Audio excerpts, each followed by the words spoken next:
जैसा कि दोस्तों आज आप लोगों को पता है कि आज है 26 जनवरी।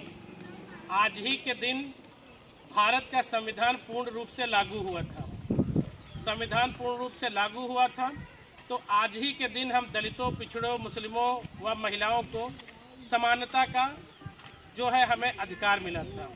आज हम सब लोग यहाँ पे एक साथ खड़े हैं, अपनी बात कह पा रहे हैं, समाज में अपनी बात रख पा रहे हैं, अच्छे कपड़े पहन पा रहे हैं, कुर्सियों पे बैठने का अधिकार जो हमें मिला, वोट डालने का अधिकार मिला और हमें नेता बनने का अधिकार मिला, हमें देश का राजा बनने का अधिकार मिला।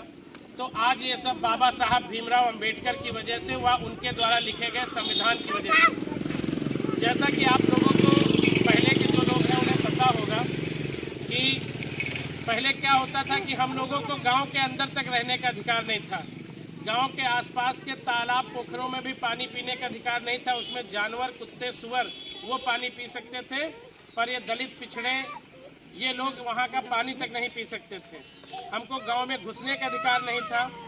गांव के आसपास से भी हम गुजरते थे तो हमारे कमर पे पीछे झाड़ू बांध दिए जाते थे और गांव के कहीं आसपास गलियों में हम थूक न दें तो इसलिए हमारे गले में मटके बांध दिया जाते थे। इस तरीके से बहुत सी ऐसी कुरीतियाँ थी, अंधविश्वास थे, पाखंड थे, जिनको समाप्त करके बाबा साहब भीमराव अंबेडकर जी ने सन 1950 में 26 जनवरी सन 1950 को भारत का संविधान पूर्ण रूप से लागू कराया। पूर्ण रूप से लागू कराने के बाद में आज हम लोगों को यहाँ पे जो है एक साथ एकत्रित होने का मौका मिल रहा है और हम लोग अपनी बात कह पा रहे हैं, समाज में हर जगह पे घुस के खड़े हो पा रहे हैं।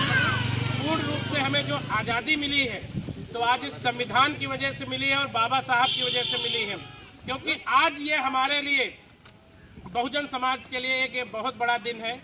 क्योंकि आज ही का दिन जो था 26 जनवरी सन 1950, आज ही के दिन की वजह से आज हम देश में हर तरीके से खुल के अपनी बात कह पाते हैं, अच्छे कपड़े पहन पाते हैं, अच्छी अच्छी गाड़ियां रख पाते हैं, वोट डालने का अधिकार मिला, चुनाव लड़ने का अधिकार मिला, राजा बनने का अधिकार मिला। नहीं, पहले तो राजा का ही बेटा राजा हुआ करता था, लेकिन बाबा साहब भीमराव अंबेडकर ने संविधान लिख के ये कहा कि अब रानी के पेट से राजा नहीं पैदा होगा, अब जनता के वोटों से राजा पैदा होगा। जिसको हम चाहते हैं उसको हम राजा बनाते हैं। तो दोस्तों, आपको पता होना चाहिए, आज के बच्चे ये भूल गए हैं, उनको ये पता नहीं है कि बाबा साहब भीमराव अंबेडकर कौन थे, उनको ये आज़ादी किसने दी। आज वो फ़ोन में, आज बड़े बड़े फ़ोन हाथ में लेके घूमते हैं और अपने समाज में हर जगह बराबर हर एक तरीके से पार्टिसिपेट करते हैं। लेकिन उनको याद रखना चाहिए कि ये हमें जो कुछ भी अधिकार मिले हैं तो आज संविधान की वजह से ही मिले। तो हमें कभी भी अपने इस महामानव, अपने इस मसीहा, बोध सत्य, परम सत्य, विश्व रत्न बाबा साहब भीमराव अंबेडकर को नहीं भूलना चाहिए और ख़ास तौर से आज का दिन तो कतई नहीं भूलना चाहिए। चाहे कोई भी त्यौहार, उत्सव आप लोग मत मनाना, लेकिन 26 जनवरी के दिन गणतंत्र दिवस जरूर मनाना, क्योंकि ये गणतंत्र दिवस ही हमारी आज़ादी लेके आया था। आज हम लोग अपनी बात खुल के रख पा रहे हैं तो सिर्फ गणतंत्र दिवस की वजह से, संविधान की वजह से और बाबा साहब की वजह से। तो इसी के साथ मैं अपनी वाणी को विराम देता हूँ। सभी भाइयों को जय भीम, नमो बुद्धाय।